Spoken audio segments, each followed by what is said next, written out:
In human value, the last unit is harmony in the nature. तो ये आपकी last unit है harmony in the nature. तो इसको आइए थोड़ा सा हम लोग समझते हैं। तो व्हाट इज़ नेचर? नेचर क्या होता है? Nature is a collection of units. Nature क्या होता है? Nature is the collection of units. उस यूनिट्स में क्या क्या होती हैं? Air, water, trees, animal, human beings, metals, moon, sun, stars etcetera. Nature में क्या होता है? नेचर क्या है आपका? Collection of unit. और उस यूनिट में क्या क्या होते हैं? ये सारी चीज़ें आपके उस यूनिट्स की मतलब कि नेचर की यूनिट्स होती हैं। यूनिट्स में आपका air, water, trees, animal, human beings, metal, moon, sun, stars etcetera. तो all are units in natures. ये सारे नेचर के क्या हैं? आपके यूनिट हैं। ठीक है। प्रकृति क्या होती है? प्रकृति इकाइयों का संग्रह है। वायु, जल, वृक्ष, पशु, मनुष्य, धातु, चंद्रमा, सूर्य, तारे आदि सभी प्रकृति की इकाई है। ठीक है। तो ये इसमें हिंदी और इंग्लिश दोनों में दिया गया है, इसको आप समझिएगा।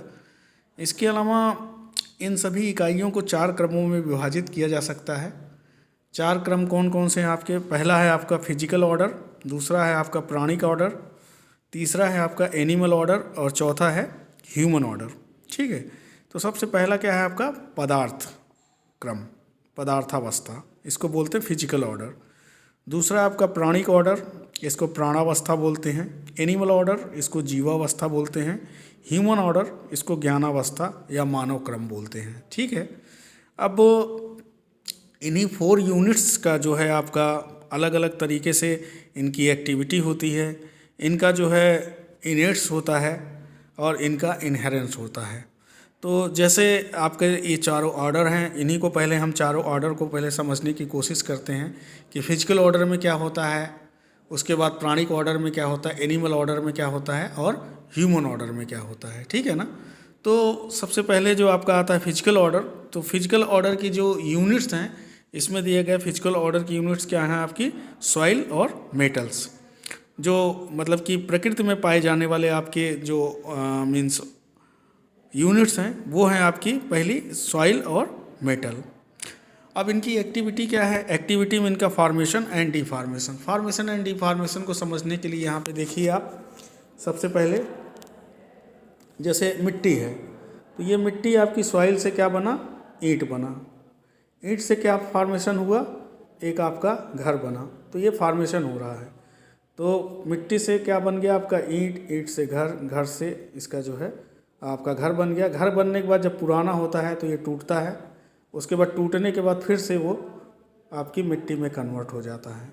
तो ये फॉर्मेशन आपका यहाँ से शुरू हुआ और डिफॉर्मेशन के रूप में फिर से ये मिट्टी के रूप में कन्वर्ट हो गया। तो ठीक है। तो इसको समझने का मतलब ये है कि इसका ऑर्डर क्या हो गया आपका? फिजिकल ऑर्डर है। यूनिट्स में आपकी सॉइल और मेटल्स आ गए। इनकी एक्टिविटी फॉर्मेशन एंड डिफॉर्मेशन। इसका इनेट्स क्या है? एग्जिस्टेंस। एग्जिस्टेंस का मतलब यही कि इनेट्स में आपके ये नॉन लिविंग्स हैं। मिट्टी से ईंट, ईंट से घर, घर से फिर ये टूटा, टूटने के बाद फिर से इसका। तो यहाँ पे आपका फॉर्मेशन जो है, मिट्टी से फॉर्मेशन आपने क्या क्या किया? ईंट बनाया, ईंट से घर बना और घर एक समय के बाद फिर से टूटा और वो फिर से आपका मिट्टी में कन्वर्ट हो गया। ठीक है। तो फिर मिट्टी से आपका ईंट बनेगा। तो ये आपका कंटिन्यूएशन में चलता रहता है।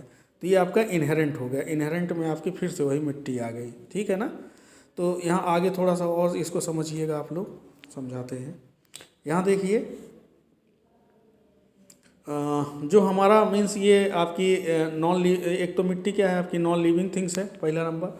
दूसरा यहाँ पे एक दिया गया है इसका कि it can not be destroyed.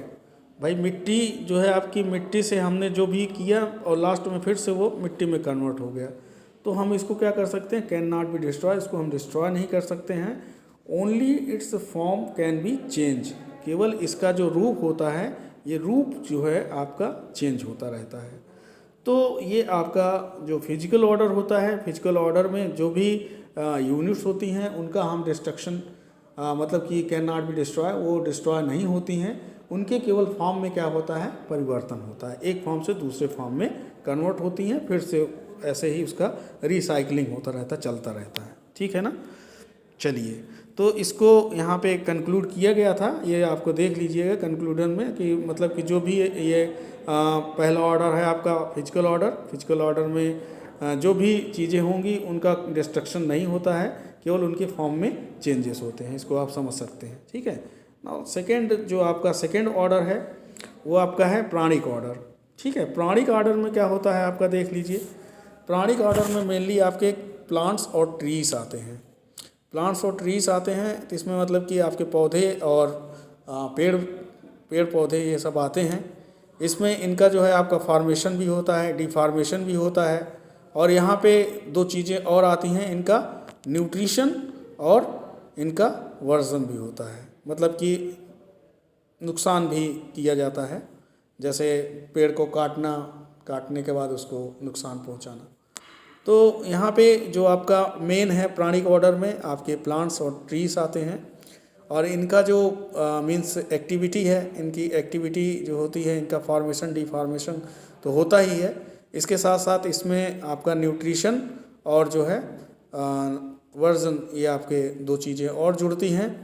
तो यहाँ पे देखिए जो इनको समझाया गया है कि जैसे फॉर्मेशन में आप सीड लीजिए, सीड जो होता है मतलब बीज को बो दीजिए, उससे आपका एक पौधा बनेगा। यही पौधा आपका बड़ा होकर के पेड़ बनता है, और ये पेड़ जब सूखता है तो ये आपका इस तरीके से लकड़ी के रूप में कन्वर्ट होता है, और इस लकड़ी से हम कई चीज़ें यूज करते हैं, कई चीज़ें हम बनाते भी हैं। अगर ये लकड़ी सूख जाती है तो इससे हम फर्नीचर वगैरह भी बना सकते हैं, घर भी बना सकते हैं, बहुत सारी चीज़ें हैं इसको यूज करके हम बना सकते हैं, ठीक है ना। तो यहाँ पे हमने इसका जो है उपयोग करके बहुत सारी चीज़ें मतलब यूज करने के बाद हमने हर चीज़ इसको मीन्स जो आपका फर्नीचर वगैरह था उसको हमने इससे बनाया, ठीक है। अब आगे इसमें जो आपका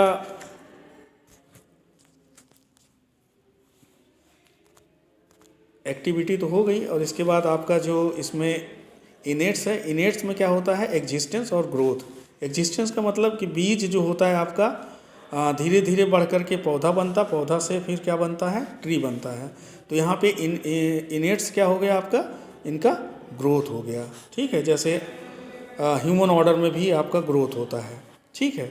उसके बाद जो इसका इनहेरेंट है, इनहेरेंट क्या होता है सीड होता है। सीड भाई सीड जो होगा वही सीड आपका यहाँ लास्ट में जो ट्री बना, ट्री से जो भी आप सीड लेते हैं उसको सीड को इकट्ठा करिए, इकट्ठा करने के बाद फिर आप उसको मीन्स दोबारा आप बोएंगे तो फिर से आपका वही प्रोसेस चलेगा। सीड से प्लांट से फिर ट्री से फिर आपका जो आगे का प्रक्रिया होगी, उसके बाद जो है आप उससे बहुत सारी चीज़ें उसको उपयोग में ला सकते हैं, उसके फल फ्रूट्स ये सब खा सकते हैं, ठीक है। तो ये इसका इनेट्स होता है। तो ये चीज़ें हैं, इसको आप समझिए। अब तीसरा ऑर्डर जो होता है आपका एनिमल ऑर्डर होता है, ठीक है ना।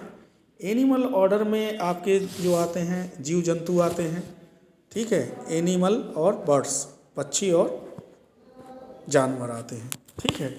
अब इनका जो एक्टिविटी होती है, एक्टिविटी में इनका फॉर्मेशन डिफॉर्मेशन भी होता है, नर्सर और वर्जन भी होता है, ठीक है। उसके अलावा इनके अंदर एक चीज़ और होती है selecting and testing. Selecting and testing का मतलब जैसे जो ह्यूमन बींग्स के अंदर होता है कि किसी चीज़ को जानना और उसको उसके हिसाब से यूज करना, वो चीज़ें इनके अंदर भी होती है। जैसे कि सेलेक्टिंग एंड टेस्टिंग का मतलब कि इनको अगर भूख लगती है तो खाने की आवश्यकता होती है, ठीक है ना, जैसे कि आई के अंदर होता है।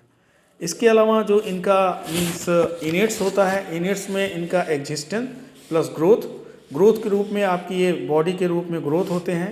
उसके बाद फिर लास्ट में क्या होता है ये जैसे आपकी ह्यूमन बीइंग्स होती है उसी तरीके से इनका जो है बॉडी में ग्रोथ होता है। पहले मीन्स बच्चे होंगे, बच्चों से थोड़ा सा वो बड़े होंगे, बड़े से होकर के फिर बूढ़े होंगे, फिर वो मरेंगे, मरने के बाद फिर वो आपका विलीन हो जाते हैं। बाकी जो उनका हमारे पास ब्रीडिंग्स होती है, इनका जो इनहेरेंट्स होता है ब्रीडिंग, उन जो मान लीजिए आपके जानवर हैं तो जानवरों का जो भी बच्चा होगा उससे फिर अगली पीढ़ी आएगी, फिर उससे अगली पीढ़ी आएगी। तो इन ब्रीड्स को हमको बचाना है और उनसे जो है आगे की सृष्टि जैसे चलती है उसको हमको चलाना है। इस तरीके से इसको हमको समझना होगा। तो अगला जो आपका एनिमल ऑर्डर है, इस एनिमल ऑर्डर में क्या होता है कि इसमें एनिमल और पक्षियाँ होते हैं, पक्षी और जानवर, इनकी एक्टिविटी फॉर्मेशन डिफॉर्मेशन, और इसके बाद नर्सर वर्सन, और नर्सर वर्सन बॉडी के रूप में होता है, जैसे छोटा बच्चा है फिर उससे बड़ा होगा, इसी तरीके से छोटे जीव बड़े जीव में कन्वर्ट होंगे, बड़े होंगे, फिर उनका मतलब जैसे मरेंगे तो फिर वो मीन्स मिट्टी में विलीन हो जाते हैं या उनको जला दिया जाता है, ठीक है ना। लेकिन उनके जो पीछे की पीढ़ी आ रही फिर से वो आगे में चलती रहेगी। ऐसे ही इनका जो इनेट्स होता है उसमें एग्जिस्टेंस प्लस ग्रोथ, ग्रोथ कैसे होगी बॉडी के रूप में। उसके बाद इनका जो इनहेरेंट होता है वो होता है ब्रीड, ठीक है ना। ब्रीड का मतलब ब्रीड बेस्ड, जैसे कि जो एक जानवर है छोटा जानवर से फिर आपका वो बड़ा होगा, बड़ा से फिर उससे बच्चे होंगे, वो बच्चे आपके आगे बढ़ते बढ़ते ऐसे ही ये परिवर्तन चलता रहता है। तो आज हमने आपको ये 3 ऑर्डर डिस्कस किया है। कल जो है थोड़ा सा इसको हम ह्यूमन ऑर्डर को डिस्कस करेंगे, ठीक है ना।